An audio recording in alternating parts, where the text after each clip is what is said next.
Açıkçası Ekin Heval'in de değindiği üzere bir yıldan fazla bir süredir Kürt Halk Önderi Sayın Abdullah Öcalan'ın başlatmış olduğu bir süreç var. Bu süreç maalesef ki şu ana kadar neredeyse tek taraflı adımlarla ilerlemiş durumda. PKK'nın önce kendini feshetmesi, silahların yakılması ve akabinde Türkiye'deki gerillanın sınır dışı alanına çekilmesiyle beraber ciddi anlamda adımlar atılmış, ciddi ve kritik adımlar atılmış aslında. Tüm bunlara rağmen devletin hiçbir adım atmaması da aslında bizleri hem kadınlar olarak hem Kürt halkı olarak biraz düşündürmekte. Mecliste kurulan ve partilerin katılımı ile oluşturulan bir meclis komisyonu vardı. Bu meclis komisyonunun açığa çıkardığı bir rapor vardı. Yaklaşık yüzlerce sayfadan oluşan bir rapor açığa çıktı. Bu rapordan sonra Kürt halkının, tüm Türkiye kamuoyunun beklediği aslında adımlar vardı, yasal adımlar vardı. Bu yasal adımların henüz atılmaması halkta ciddi bir endişe yaratmakta aslında. Ne yapılabilir? Belki de öncelikle Kürt Halk Önderi Sayın Abdullah Öcalan'ın hem fiziki koşullarının iyileştirilmesi, diyalog kapılarının açılması ve uygun müzakere ortamının yaratılması gerekmektedir. Tabii ki bu temelde hukukçu arkadaşımızın da değindiği üzere öncelikle yasal ve hukuki güvencelerin sağlanması gerekiyor. Kürt halkı ve siyasi öncüleri aslında yıllardır hep şunu dile getirmekte: Kürt sorununun esas muhatabı Sayın Öcalan'dır. İlk günden bugüne Kürt sorununun çözüm noktasının, anahtarının Sayın Öcalan olduğu vurgusu yıllardan bu yana dile getirilmektedir. Demokratik toplum ve barış sürecinin mimarı olan Sayın Öcalan'ın şu anda tecrit koşullarında yaşıyor olması ve diyalog kapılarının kapalı olması aslında sürecin doğasına aykırı bir şey. Bunu hepimiz toplum olarak, kamuoyu olarak görmekteyiz. Kadınlar olarak Sayın Öcalan'ın kadınlara atfettiği, rol ve misyon biçtiği birçok şey var aslında. Nedir bunlar? Öncelikle barış ve demokratik toplum sürecinde birçok adım atıldı mesela. Bu adımların atılması belki de Sayın Öcalan'ın iradesi ve teşvikiyle oldu. Kendisinin ön açıcı, öngörüsü sayesinde gerçekleşti. Biz kadınlar bunu gören, değerlendiren bir noktada görüyoruz aslında. Onun için de bir çözüm olacaksa aslında bu Sayın Öcalan'ın özgürlüğüyle mümkündür diyoruz. Sayın Öcalan'ın en acilinden hem hukuki hem de yasal güvenceler açısından umut hakkının en kısa sürede tanınması gerektiğini düşünüyoruz. Yine Kürt sorunu gibi tarihi ve köklü bir sorun var. Evet, eğer bu çözülmek isteniyorsa yine devletin, iktidarın buna denk, buna paralel bir yaklaşım ve pratik sergilemesi gerekiyor aslında. Hem iktidarın başta olmak üzere, devletin başta olmak üzere siyasi partilerin ve toplumsal tüm odakların aslında cesur davranıp elini taşın altına koyup pratik adımlar atma zamanı gelmiştir. Bizler en azından bunlar olduğu takdirde bizlere zor görünen, zor gördüğümüz birçok sorun ve sıkıntıyı da Sayın Öcalan'ın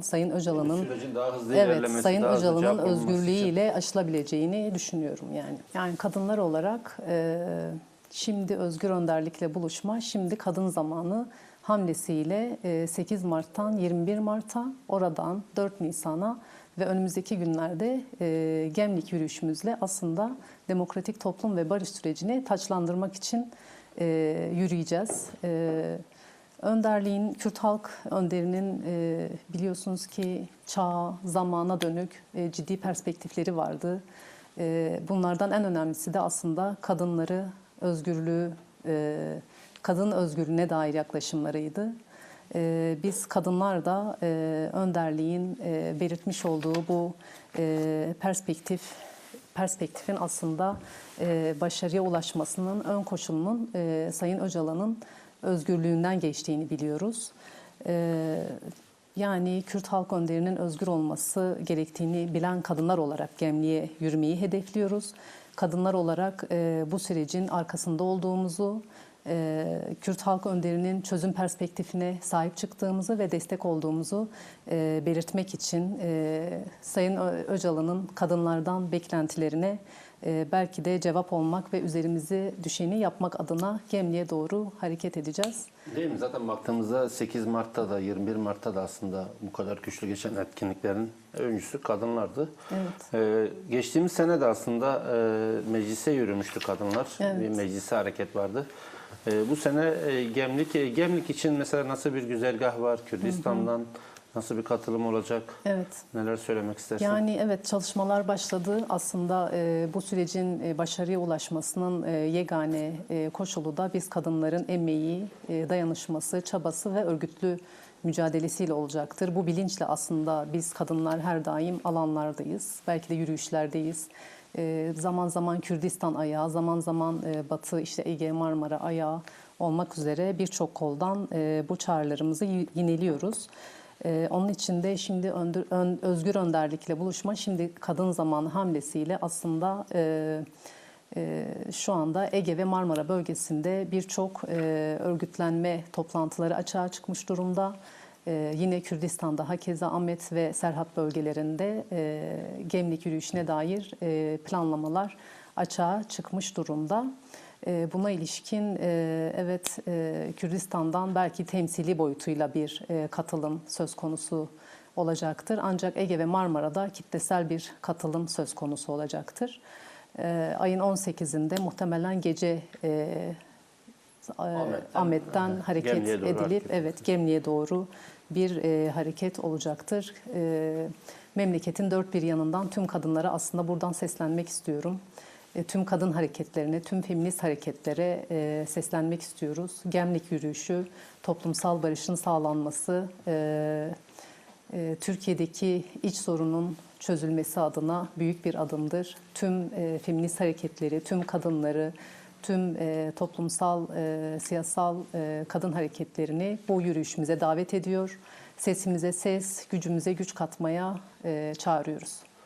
Aslında Kürt halkı özellikle son bir yıldır demokratik toplum ve barış sürecinden bu yana ciddi beklentiler içerisinde, hem devletten hem siyasi partilerden, iktidardan ciddi anlamda bir beklenti içerisinde. Ama maalesef ki şu ana kadar pratik ve somut bir adım maalesef ki atılmış değil.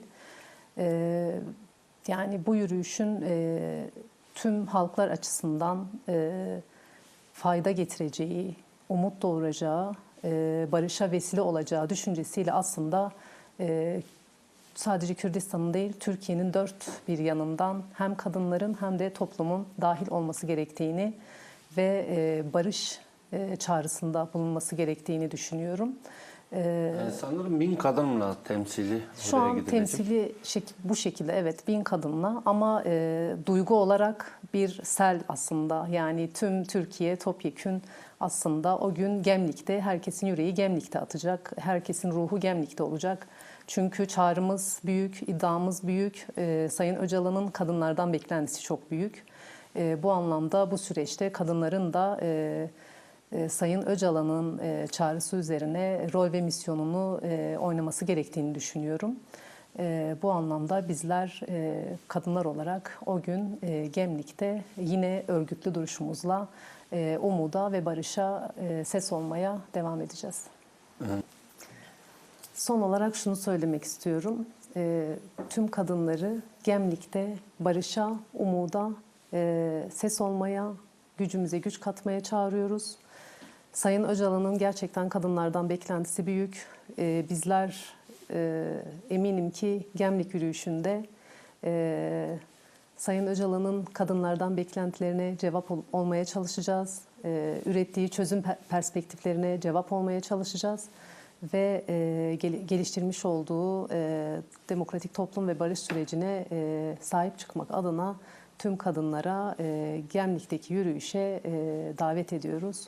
Tüm az önce de söyledim, tüm kadın hareketlerine çağrımızdır buradan.